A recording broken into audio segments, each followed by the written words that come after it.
அனைவருக்கும் என்னுடைய பணிவான வணக்கங்கள். திரு ரங்கநாதன் ஐயா அவர்கள் சென்னையிலிருந்து ஒரு கேள்வி கேட்டிருக்காரு. நமது சாஃப்ட்வேரில் உள்ள கஸ்பல் எக்ஸ்டென்ஷன் 1, 2 கஸ்பல் எக்ஸ்டென்ஷன் 2 எதற்காக உபயோகப்படுத்தப்படுகிறது? பிளானட் எக்ஸ்டென்ஷன் பற்றி நிறைய ஜாதக ஆய்வில் நிறைய விஷயங்களை புரிந்து கொள்ள முடிகிறது. ஆனால் இந்த கஸ்பல் எக்ஸ்டென்ஷன் லிங்க் பற்றி ஆய்வுகளில் அதிகம் இல்லை. கஸ்பல் எக்ஸ்டென்ஷன் 1 and 2 பற்றி விளக்கம், அதனை உபயோகிக்கும் முறையும் விளக்குங்கள் ஐயா அப்படின்னு கேட்டிருக்கார். அதாவது கஸ்பல் அப்படின்னா பாவத்துடைய ஆரம்ப டிகிரி. பாவத்துடைய ஆரம்ப டிகிரி அப்படின்னா ஒரு பாவம் எங்கே ஆரம்பிக்குதோ அந்த டிகிரியோடைய நட்சத்திரத்தையும் உபநட்சத்திரத்தையும் உபநட்சத்திரத்தையும் நாம் மெயினாக எடுத்துக்கிறோம்.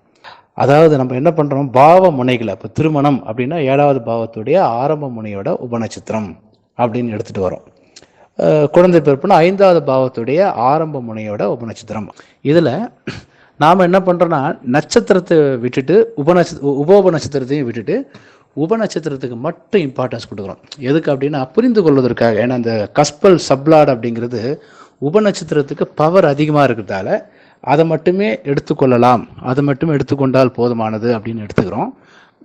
ஆனால் ரொம்ப டெப்த்தாக அனலைஸ் பண்ணும்போது பாவத்துடைய நட்சத்திரத்தையும் பாவத்துடைய உபோப நட்சத்திரத்தையும் நாம் எடுத்துக்கினா தான் அது கொஞ்சம் சரியாக இருக்கும். உதாரணத்துக்கு ஒரு ஜாதகத்தில் இப்போ 7வது பாவமுனைன்னு வச்சுக்கோங்க. 7வது பாவமுனை துலாத்தில் 17 டிகிரி 3 மினிட் 48 செகண்டில் இருக்குன்னு வச்சுங்களேன். துலா ராசியில் 7வது பாவம் 17 டிகிரி 3 மினிட் 48 செகண்டில் இருக்குன்னு வச்சுங்களேன். அப்போ இது ஆளக்கூடிய கிரகம் என்பது நட்சத்திரம் என்பது சுவாதி நட்சத்திரம் 17 டிகிரி உங்களுக்கு துலா ராசியில் ஆரம்பிக்குதுன்னா அதனுடைய நட்சத்திரம் சுவாதி நட்சத்திரம். உபநட்சத்திரம் சுக்கிரன், உபோப நட்சத்திரம் புதன். அப்போ 7வது பாவமுனையை ஆளக்கூடிய கிரகம் என்பது சுக்கிரன், புதன், ராகு, சுக்கிரன், புதன் அப்படின்னு 3 கிரகம் இருக்கு. இந்த 3 கிரகத்தில் நம்ம என்ன பண்றோம்னா 7வது பாவத்துடைய நட்சத்திரம் அப்படின்னு சொல்லக்கூடிய ராகு கிட்டத்தட்ட 1 மணி நேரம் வரைக்கும் இருக்கும் அந்த பேண்டில். அதாவது 6 டிகிரி துலாத்தில் 6 டிகிரி 20 மினிட், 6 டிகிரி 40 மினிட்ல இருந்து 20 டிகிரி வரைக்கும் உங்களுக்கு இருக்கும். 20 டிகிரி மேலே விசாகம் போயிடும். அப்போ இந்த 13 டிகிரி அப்படிங்கிறது நம்ம லக்னத்தில் 7வது வீட்டோட அந்த ஆரம்பம் முடிவு. இந்த நட்சத்திரம் 13 டிகிரிங்கிறது கிட்டத்தட்ட 55 நிமிஷம் இருக்கும். அப்போ 55 நிமிஷத்தில் பிறந்தவங்க எல்லாருக்கும் ஒரே மாதிரி கொடுப்பனைங்கிறது பொதுவானது. அதனால் நம்ம என்ன பண்ணுறோன்னா பாவத்துடைய நட்சத்திரத்தை கொஞ்சம் குறைந்த மதிப்பீடாக வச்சுக்கிறோம். சப்லாடுன்னு பார்க்கும்போது 8 நிமிஷம் வரைக்கும் இருக்கும். சுக்கிரனுடைய சப் 8 நிமிஷத்துலேருந்து 9 நிமிஷத்துலேருந்து 10 நிமிஷம் வரைக்கும் இருக்கும். உபோப நட்சத்திரங்கிறது 1 நிமிஷம் இருக்கும். நாம் என்ன பண்ணுறோன்னா இந்த சப்லாடு என்பது நடுப்பகுதி தான் பவர் அதிகம். ஏன்னா ஒரு செயலை ஆரம்பித்து முடிப்பதற்கு போதுமான அளவுக்கு அங்கே நேரம் இருக்கிறதால நாம் என்ன பண்ணுறோன்னா உபநட்சத்திரம் என்பது தான் வலிமையானது.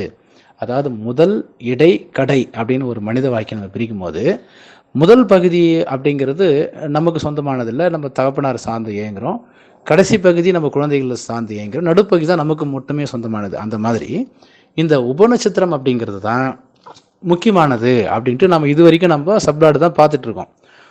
ஆனால் அதே நேரத்தில் இந்த பாவ முனையோட நட்சத்திராதிபதினு சொல்லக்கூடிய அந்த ராகுக்கும் 7வது பாவமுனியின் நட்சத்திராதிபதினு சொல்லக்கூடிய அந்த ராகுக்கும் 7வது பாவமுனியின் உபோப நட்சத்திரமாதிபதினு சொல்லக்கூடிய புதனுக்கும் இங்கே பங்குண்டு.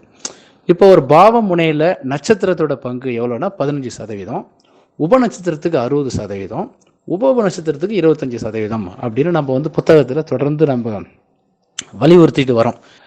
என்னன்னா ஒரு அனுமானத்தில், அதாவது அதுக்கு உயர்ந்தது உபநட்சத்திரம் என்பது வலுவானது அப்படின்னு சுட்டி காட்டுவதற்காக நாம் என்ன பண்ணுறோம்னா நட்சத்திரத்தையும் உபோப நட்சத்திரத்தையும் ரெண்டுத்தையும் கூட்டினாவே 40% தான். ஆனால் உபநட்சத்திரத்துக்கு மட்டும் 60%ங்கிறதால நம்ம பாவமுனையோட உபநட்சத்திரத்தை மட்டுமே எடுத்துகிட்டு வரோம்.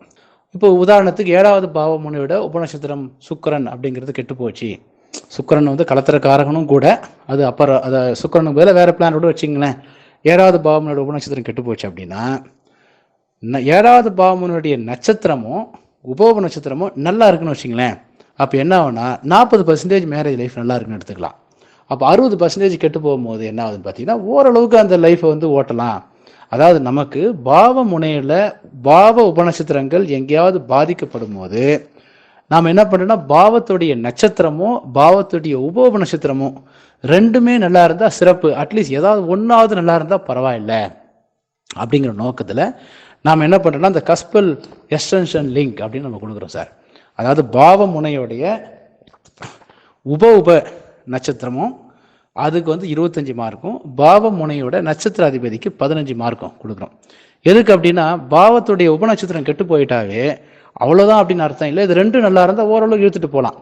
உதாரணத்துக்கு 7வது பாவத்துடைய உபநட்சத்திரம் ராகு, நட்சத்திரம் ராகு நல்லா இருக்கு, உப நட்சத்திரம் ஏற்கனவே சொன்ன மாதிரி புதன் நல்லா இருக்கு அப்படின்னா அவருக்கு ராகு தசையோ புதன் தசையோ வரும்போது மனவாய்க்கில் பிரச்சனை வராது. இது 7வது பாவத்துடைய உபநட்சத்திரமாக எந்த பிளானட் வருதோ அப்போ அவருக்கு நிச்சயம் பிரச்சனை வரதான் செய்யும்.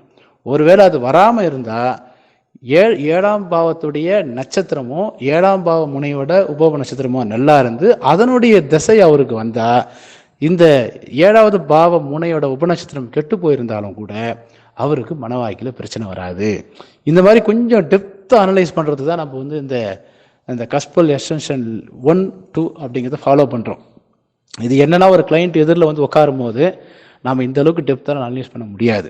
அதாவது ஒரு கெட்ட பலன் நடக்குது, 5வது பாவத்தோட உபநட்சத்திரம் 4, 8, 12 தொடர்பு கொள்ளுது, குருவும் 4, 8, 12 தொடர்பு கொள்ளுதுன்னா நம்ம என்ன பண்ணோம்னா 5வது பாவமுனையுடைய நட்சத்திரம் நல்லா இருக்கா, உப நட்சத்திரம் நல்லா இருக்கா அப்படின்னு பார்த்துக்கலாம். அதாவது பொதுவாகவே இந்த கஸ்பல் எக்ஸ்டென்ஷன் எதுக்கு அதிகமாக பயன்படுத்துகிறோம் அப்படின்னா அது ஒரு ஜென்ரலான ஒரு இது. நிலையான பாவத்துக்கு சப்ளாடு ரொம்ப முக்கியம். நிலையற்ற பாவத்துக்கு அந்த பாவமுனையோட சப்ளாடு கெட்டு போயிருந்தாலும் கூட பாவமுனையுடைய நட்சத்திரமும் உப நட்சத்திரமும் நல்லா இருந்தால் அந்த சம்பவத்தை ஓரளவுக்கு அனுபவிக்க முடியும். உதாரணத்துக்கு 5வது பாவம் கெட்டு போனாலும் கூட 5வது பாவத்துடைய நட்சத்திரமும் 5வது பாவ முனையோட உப நட்சத்திரமும் நல்லா இருந்தால் நிச்சயம் குழந்தை பிறகுன்னு எடுத்துக்கலாம். ஏன் அப்படின்னா நிலையற்ற பாவங்கள் என்பது தொடர்ந்து அந்த பாவத்தோட செயலில் தொடர்ந்து ஒருத்தர் ஈடுபட வேண்டிய அவசியம் இல்லை. அது ஓரளவுக்கு தான் அப்படி ஒரு குறிப்பிட்ட காலத்துக்கு அப்புறம் அதுலேருந்து விலகிட்டால பரவாயில்ல.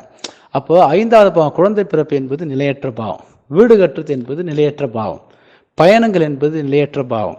இந்த மாதிரி நிலையற்ற பாவத்திற்கு உங்களுக்கு பாவ முனையோட உபநட்சத்திரம் கெட்டு போயிருந்தாலும் கூட உப நட்சத்திரமும் நல்லா இருந்துச்சுன்னா அதனுடைய தசையோ புத்தியோ வந்தாலும் கூட அந்த சம்பவத்தில் அவங்களால ஓரளவுக்கு அனுபவிக்க முடியும். அப்படிங்கிறதுக்காக நாம் அந்த கஸ்பல் எக்ஸ்டென்ஷன் 1, 2 அப்படிங்கிறத தனித்தனியாக, எக்ஸ்டென்ஷன் 1ங்கிறது பாவமுனையோட நட்சத்திரம் எதுவோ அதனுடைய ஸ்டார்லாடு சப்லாடு என்ன, எக்ஸ்டென்ஷன் 2 பாவமுனையோட உப நட்சத்திரம் எதுவோ அதனுடைய ஸ்டார்லாடு சப்லாடு என்ன அப்படின்னு போட்டிருக்கோம். அதாவது இந்த பாவ கொடுப்பனை என்பதே பாவ முனை அப்படிங்கிறது 3 கிரகத்தோட காம்பினேஷன் தான். ராசி அதிபதி நம்ம விட்டுடுறோம், ஏன்னா அது காமன் ஃபேக்டருங்கிறதால. பாவத்துடைய ஆரம்ப முனையோட நட்சத்திராதிபதி, உபநட்சத்திராதிபதி, உப நட்சத்திராதிபதி, இந்த 3 தான் அந்த ஜாதகத்தில் ரொம்ப இம்பார்ட்டன்ட். அதில் நம்ம என்ன பண்ணுறோம்னா ஸ்டார்டிங்கில் நமக்கு ஜென்ரலாக ஒரு காமன் ஃபேக்டர் உப நட்சத்திரம் நல்லா இருந்தால் 60% உங்களுக்கு கம்ப்ளீட் ஆயிடுறதால உப நட்சத்திரமும் கெட்டு போயிருந்தாலும் கூட அந்த சம்பவம் நடந்துடும். ஆனால் அதே நேரத்தில் என்னன்னா உப நட்சத்திரம் நல்லா இருந்து நட்சத்திரமோ உப நட்சத்திரமோ கெட்டு போயிட்டு அதில் 2த்துல ஏதாவது ஒன்று தசையாக வரும்போது அந்த பாவ சம்பந்தமான வகையில் ஒரு பிரச்சனை வருது. இந்த மாதிரி ஒரு கிரிட்டிக்கல் கேஸ். அதாவது என்னன்னா ஜோதிடம் என்பது கிட்டத்தட்ட ஒரு அனுமானம் நம்ம சொன்னாலும் கூட எல்லா ஜாதகமும் ஒரே மாதிரி இருக்காது. இந்த உலகத்தில் பிறந்த எல்லா மனிதர்களும் ஒரே மாதிரி தன்மையை கொண்டவங்க இல்லை. அப்போ ஒவ்வொருத்தருக்கும் நிறைய வெரைட்டிஸ் இருக்குது. அந்த வெரைட்டிஸில் பாவ நட்சத்திரம், இந்த மாதிரி நிறைய ரூல்ஸ், இந்த ரூல்ஸ் அண்ட் ரெகுலேஷன் எல்லாமே அந்த பாவ முனை அப்படிங்கிற கான்செப்டோடு தான் எடுத்துகிட்டு வரோம். இது தசாபுத்திகளோட பொருத்தி நம்ம பார்க்கறதால இந்த பாவ முனை என்பதே வெறும் பாவத்தோடைய ஆரம்ப முனையோட உபநட்சத்திரம் மட்டுமல்ல, அதில் நட்சத்திரமும் இருக்குது, உப நட்சத்திரமும் இருக்குது.